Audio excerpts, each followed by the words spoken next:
நேரத்தில் அமைந்த நிகழ்ச்சி.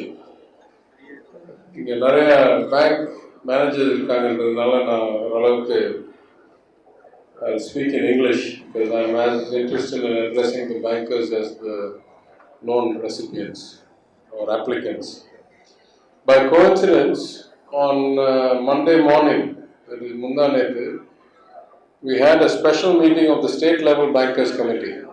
அந்த முதலமைச்சர் தலைமையில் தமிழ்நாட்டில் இருக்கிற அனைத்து வங்கிகளுடைய உறுப்பினர்களுடன் ஒரு கூட்டம் நடத்தினோம். அது ஒரு குழு இருக்குது, ஸ்டேட் லெவல் பேங்கர்ஸ் கமிட்டின்னு இருக்குது. அதே மாதிரி மாவட்டம் டிஸ்ட்ரிக்ட் லெவல் பேங்கர்ஸ் கமிட்டின்னு இருக்குது. அந்த மீட்டிங் சாதாரணமாக ஐஏஎஸ் ஆஃபீஸர் லெவலில் இல்லை என்ன மாதிரி அமைச்சர் நிதி அமைச்சர் கொஞ்சம் ஆர்வத்துடன் இருந்தால் நிதி அமைச்சர் அளவில் நடக்கும்.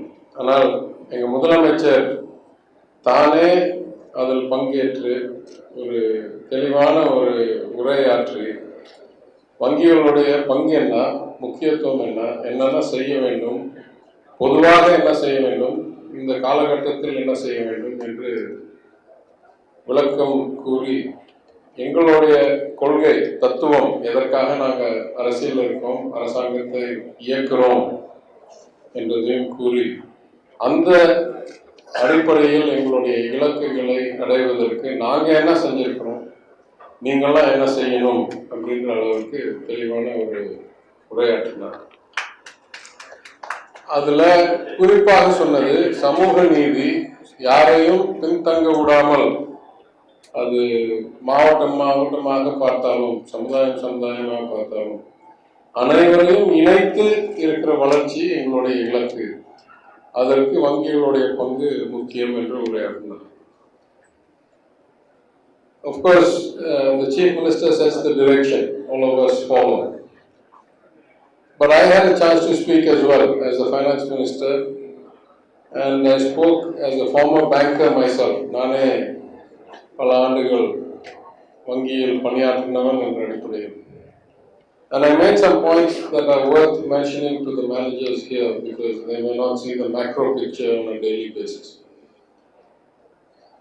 There are only two main points I made. The main points I made, number one, unless fiscal policy and monetary policy work hand in hand, அதாவது அரசாங்கத்தோடைய இலக்குகளை திட்டங்களை ஒரு புறம் பார்க்கும் போதும் வங்கிகள், ரிசர்வ் வங்கியிலிருந்து லெண்டிங் பேங்க்ஸ் வரைக்கும், இது ரெண்டும் இணைந்து வேலை செய்தால்தான் சமுதாயம் நல்ல வளர்ச்சி அடைய முடியும்.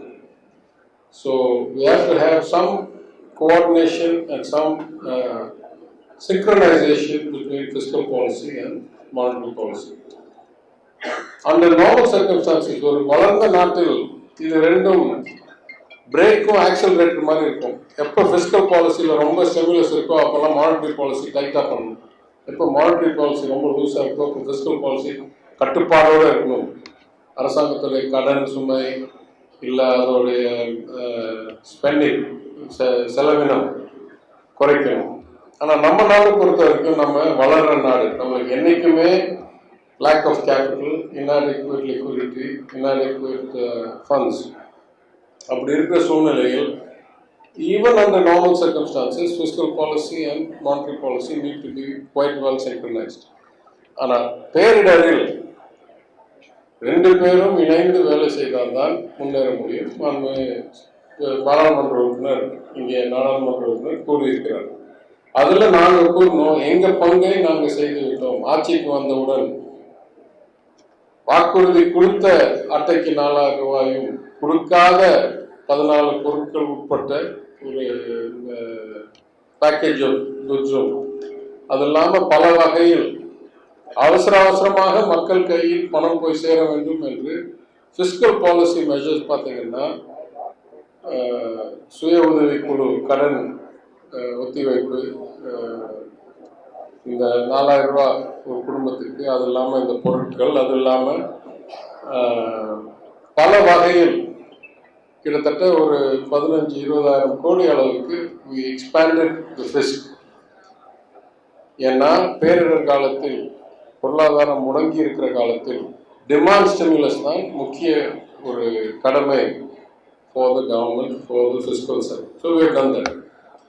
But no matter how much we do, the second main point I want to make நம்ம நாட்டுடைய கடன் model, if you look compared to advanced economies, the most advanced economies in the world, almost 85% of all outstanding debt will be issued through the markets. Banks will have a very small percentage, 15-20%. If you look at middle economies, it will be about 50-50. If you look at a place like India, it will be about 20-80. Hardly 20% comes from the markets, 80% including corporate borrowings, including debentures, including everything, including government debt, hardly 20% will come from the markets, 80% comes from banks.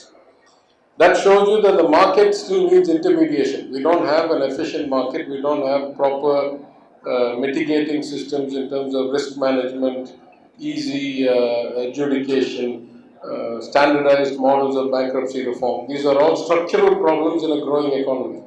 இது இருக்கிறதுனால் வேற வழி இல்லாமல் வங்கிகள் அந்த பொறுப்புகள் எல்லாம் ஏற்று the banks have to perform the intermediation function to ensure that credit is appropriately sanctioned and allocated.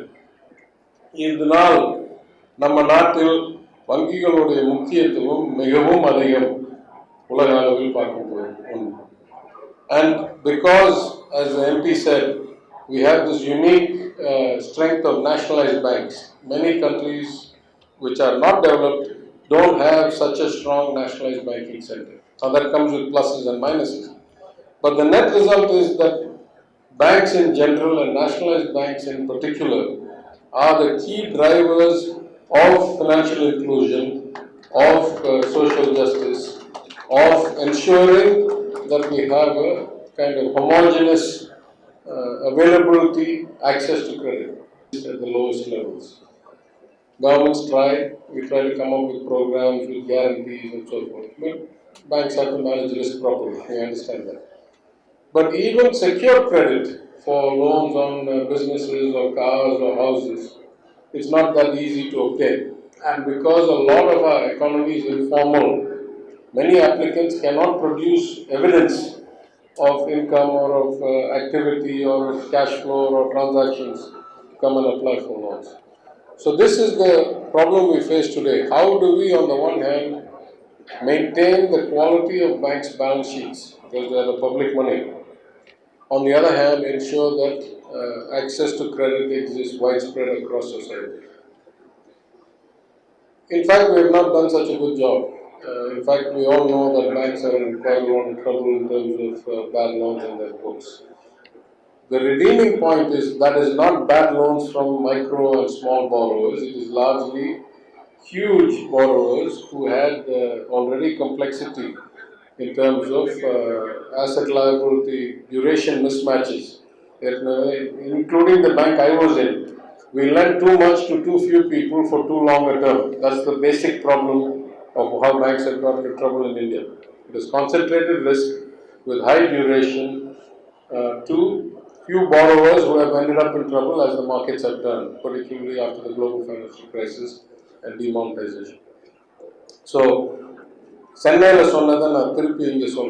what we request the banks is to improve your technology, to improve your infrastructure, to improve your ability to process lots of little requests rather than one or two big requests, to do credit risk management including diversification across many borrowers, individuals, micro enterprises, small enterprises, in a way that is prudent banking anyway, because you're diversifying your risk by region, by borrower.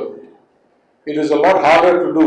It's much easier to give one big corporate, few hundred or few thousand crores, and a lot harder. Even in the priority sector now, it's கட்டமைப்பை, உங்களுடைய data சிஸ்டம்ஸை, உங்களுடைய risk management மாடல்ஸை, உங்களுடைய servicing கேப்பபிலிட்டியை, பிளாட்ஃபார்மை அதிகரித்து சிறப்பித்து அதனால்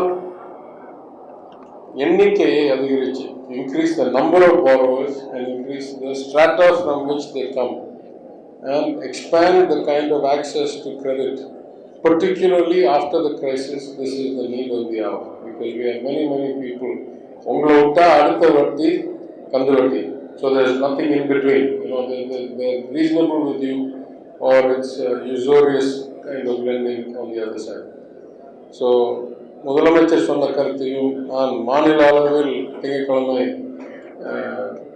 வங்கி மேலாண்மை நிர்வாகிகளுக்கு சொன்ன கருத்தையும் இங்கே வழிமொழிகிறேன்.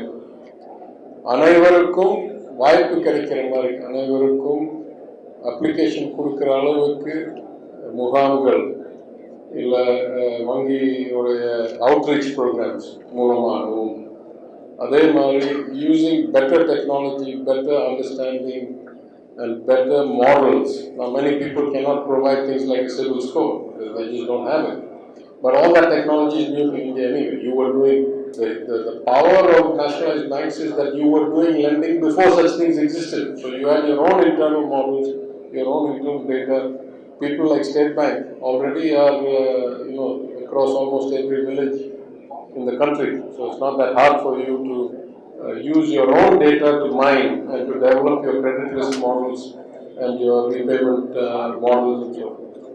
So, உங்களுடைய திறனை சிறப்பித்து, உங்களுடைய உட்கட்டமைப்பை, தொழில்நுட்பத்தை சிறப்பித்து, அதனால் அனைத்து மக்களுக்கும் சரியான நேரத்தில் சரியான காரணத்துக்கு ஆக்சஸ் டு கிரெடிட், கடன் கொடுக்கும் சக்தியை அதிகரித்து, இதனால் நாட்டுக்கும் மாநிலத்துக்கும் மக்களுக்கும் மிகவும் உதவியாக நீங்கள் செயல்பட வேண்டும் என்று கேட்டுக்கொண்டு இந்த வாய்ப்புக்கு நன்றி கூறி நான் விடைபெறுகிறேன்.